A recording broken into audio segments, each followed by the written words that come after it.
Maka sebagai tanda syukur kita kepada Allah, di antaranya adalah jangan hanya kita mau diri kita saja yang duduk di tempat mulia, tapi hendaknya kita berharap orang-orang yang kita cintai, orang-orang yang kita kenal, orang-orang yang dekat dengan kita pun juga ikut bisa duduk di majelis yang mulia. Maka betapa banyak di antara kita yang hanya fokus mengurusi daripada kebaikan dirinya, sehingga dia melupakan daripada kewajiban untuk dia mengajak orang lain kepada kebaikan. Sering kami sampaikan dalam motivasi dakwah terkait dengan pentingnya dakwah, bahwasannya dakwah itu bukan hanya tugas para ulama, bukan hanya tugasnya orang-orang yang ahli ilmu, tapi dakwah tugas kita semuanya. Dan termasuk ikut andil dalam dakwah itu adalah bukti kita mensyukuri nikmat Allah Subhanahu wa taala. Dan bagi siapapun di antara kita yang belum ikut andil dalam berdakwah, belum ikut andil dalam perjuangan menyambung lisan Nabi besar Muhammad sallallahu alaihi wasallam, maka perlu kita sadari, artinya kita punya kekurangan yang menjadi sebab segala ibadah kita tidak sampai kepada Allah Subhanahu wa taala. Satu hal yang sering diremehkan, satu hal yang ini hal yang sangat penting, tapi justru banyak dilupakan oleh umat Islam, banyak dilupakan oleh umat Nabi Muhammad SAW. Dan semua itu adalah dorongan, di antaranya adalah dorongan daripada setan, yang setan tidak ingin melihat umat manusia ini menjadi baik. Setan tidak ingin melihat kita dekat dengan Allah. Di saat setan melihat kita, diri kita pribadi dekat dengan Allah, maka setan akan berusaha sekuat tenaganya untuk mencukupkan yang dekat dengan Allah hanya diri kita saja. Sehingga tidak ada keinginan, bahkan mungkin tidak ada siratan dalam hati dan benak kita untuk mengajak orang lain berbuat kebaikan sebagaimana kita berbuat kebaikan tersebut. Padahal di situ ada satu hal yang sangat berpengaruh bagi setiap amal ibadah kita semuanya para hadirin jika kita meninggalkan dakwah ilallah. Hadis Nabi kita Muhammad SAW, beliau mengatakan dalam hadisnya, la tazalu la ilaha illallah tanfa'u man qalaha wa taruddu anhumul adab wal bala ma lam yastakhifu bihaqqiha. Kata Nabi kita Muhammad, kalimat la ilaha illallah itu akan bermanfaat bagi siapapun yang membacanya selama dia itu tidak meremehkan haknya la ilaha illallah. Bahkan kalimat la ilaha illallah itu bisa menjaga kita daripada musibah. Dengan kita membaca la ilaha illallah, kita ulang berkali-kali, maka dengan sendirinya Allah akan pasang tameng, Allah akan pasang hijab untuk kita, sehingga kita tidak termasuk golongan manusia yang tertimpa musibah, tertimpa murkanya Allah Subhanahu wa ta'ala. Tapi dengan syarat, kata Nabi Muhammad, ma lam yastakhifu bihaqqiha, selama kita di saat membaca la ilaha illallah itu kita tidak meremehkan haknya la ilaha illallah. Para sahabat bertanya kepada Nabi Muhammad, ya Rasulullah, mal istighfaf bihaqqiha, apa yang dimaksud dengan meremehkan haknya la ilaha illallah? Nabi Muhammad SAW beliau menjawab, termasuk meremehkan haknya la ilaha illallah adalah di saat ada orang yang bermaksiat di sekitar kamu, kemudian kamu tidak mengingkarinya dan tidak ada gerakan dalam hatimu untuk merubahnya.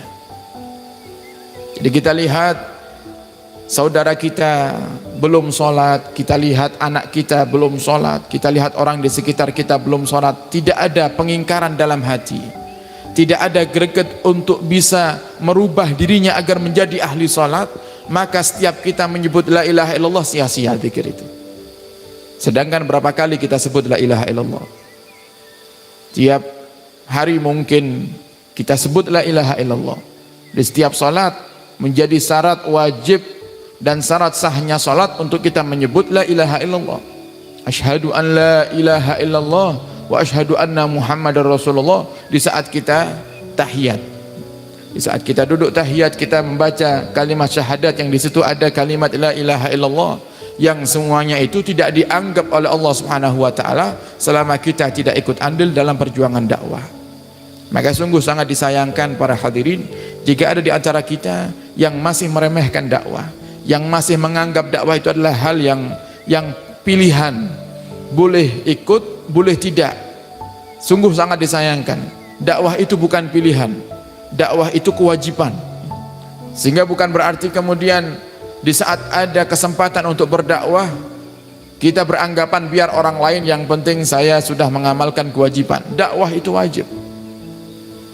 Bahkan berapa banyak di antara kita yang berdoa minta sama Allah Subhanahu wa taala, berharap doanya dikabulkan, tapi gara-gara kita tidak ikut andil dalam dakwah, doa itu tidak sampai kepada Allah Subhanahu wa taala. Di sini pentingnya kita berdakwah, pentingnya kita belajar ilmu. Oh, ternyata di antara sebab mungkin doa saya belum sampai kepada Allah sehingga Allah belum kabulkan, dan Allah belum kabulkan doa saya dan permintaan saya, ternyata saya meremehkan dakwah. Ternyata saya meremehkan untuk ikut andil dalam perjuangan menyambung lisan Nabi besar Muhammad sallallahu alaihi wasallam. Nabi secara gamblang Nabi sebutkan dalam hadis, ya ayyuhan nas muru bil ma'ruf wanhau 'anil munkar. Wahai manusia, wahai umatku, kata Nabi, muru bil ma'ruf, ajak orang untuk berbuat kebaikan, cegah orang lain untuk berbuat kemungkaran. Kenapa? Qabla an tad'ullah fala yastajib lakum. Sebelum kalian berdoa minta kepada Allah, tapi Allah tidak kabulkan doa kalian. Wa qabla an tastaghfiru fala yaghfir lakum. Sebelum kalian beristighfar minta ampunan kepada Allah, tapi Allah tidak terima istighfar kalian. Allah tidak anggap taubat kalian. Allah tidak anggap permintaan ampunan kalian.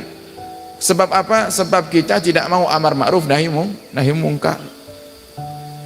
Maka kita di sini menghimbau untuk diri kami pribadi dan untuk antum semuanya yang hadir, ayo yang semangat untuk mengajak kepada kebaikan. Tugas kita hanya mengajak.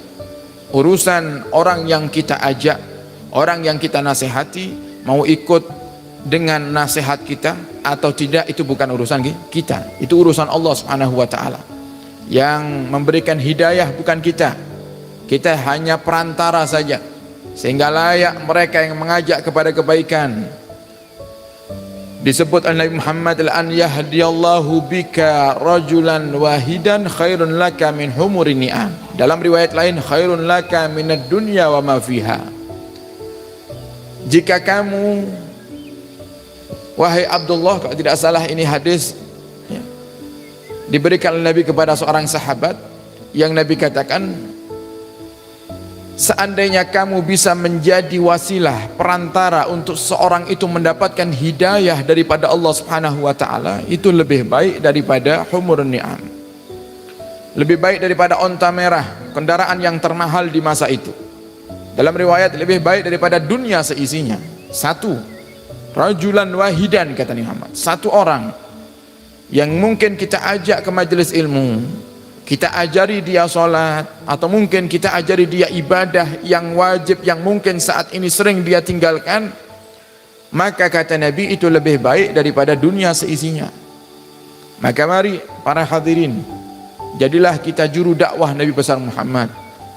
Jangan hanya sekedar kita memikirkan kebaikan diri kita, yang itu belum cukup, dan bahkan itu menjadi terhambatnya ibadah-ibadah kita untuk sampai kepada Allah Subhanahu wa taala. Sehingga Nabi pernah ditanya oleh seorang sahabat, ya Rasulullah, dullani ala amalin idza amiltu bihi dakhaltul jannah. Ya Rasulullah, berikan aku amalan yang jika aku amalkan aku bisa masuk surganya Allah Subhanahu wa taala. Kemudian Rasulullah menjawab dengan jawaban yang singkat, hanya terdiri daripada dua kata. Nabi katakan, kun muhsinan, jadilah kamu orang yang baik dan menebar kebaikan. Nabi tidak katakan kun hasanan, tapi Nabi katakan kun muhsinan. Nabi tidak katakan jadilah kamu orang yang baik, tidak. Nabi katakan jadilah kamu orang yang baik dan menebarkan kebaikan.